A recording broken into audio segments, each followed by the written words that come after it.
The new revisions to the BUD limits consider both the chemical stability and the risk for microbial contamination of compounded preparations through the compounding process, further minimizing the risk of patient harm. The updated chapter, USP 795, introduces the concept of water activity to distinguish between aqueous and non-aqueous formulations. Water activity is distinct from water content in that it refers to the amount of water available to support microbial growth and hydrolytic reactions. The revised chapter includes a table of some of the most commonly compounded non-sterile preparations and their associated water activities to assist pharmacists in setting beyond-use dates for their formulations in the absence of either a USP/NF compounded preparation monograph or compounded non-sterile preparations specific stability information.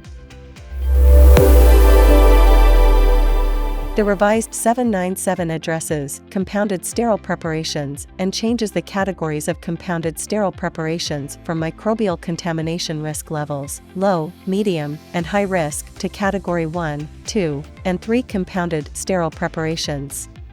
Category 1 compounded sterile preparations are typically prepared in a primary engineering control, such as a laminar flow hood or biological safety cabinet contained within an unclassified segregated compounding area, and have shorter beyond-use dates, not to exceed 12 hours at controlled room temperature or 24 hours refrigerated.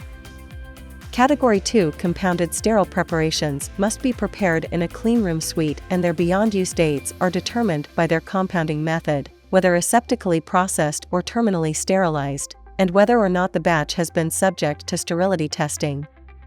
Compounded sterile preparations that have been terminally sterilized and have resulted in a passing sterility test may be assigned longer beyond-use dates than those that have been aseptically processed or batches that are not subject to sterility testing.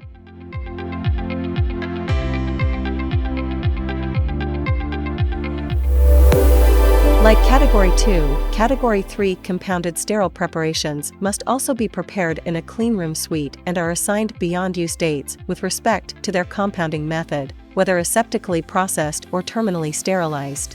However, Category 3 compounded sterile preparations must be sterility tested and supplemented by bacterial endotoxin testing, where applicable, and must meet additional requirements for personnel qualification, use of sterile garb, frequency of sporicidal disinfection, environmental monitoring, and stability studies.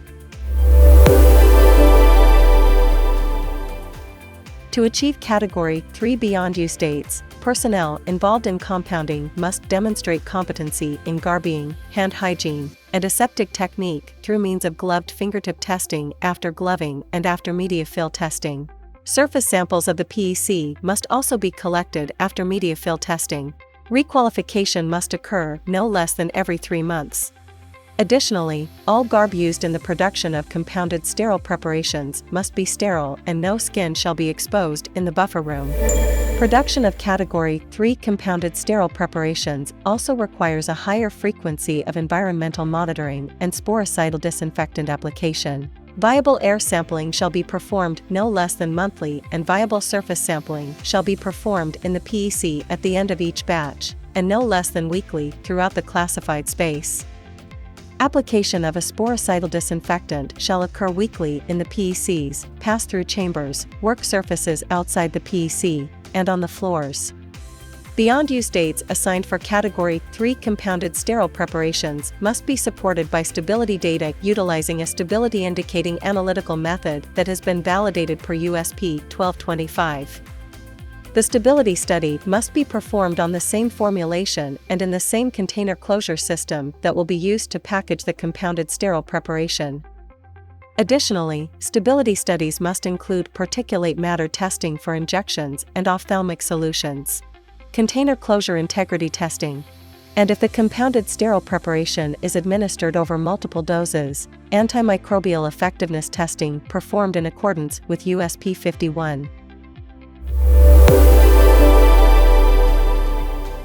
It is important to note that for all compounded sterile preparation categories, a shorter beyond-use date must be assigned when the physical and chemical stability of the compounded sterile preparations is less than the limits allowed by the revised chapters. Visit eagleanalytical.com/USP-revisions for more information and contact our client care team if you need assistance with any of the requirements for achieving your desired beyond use dates.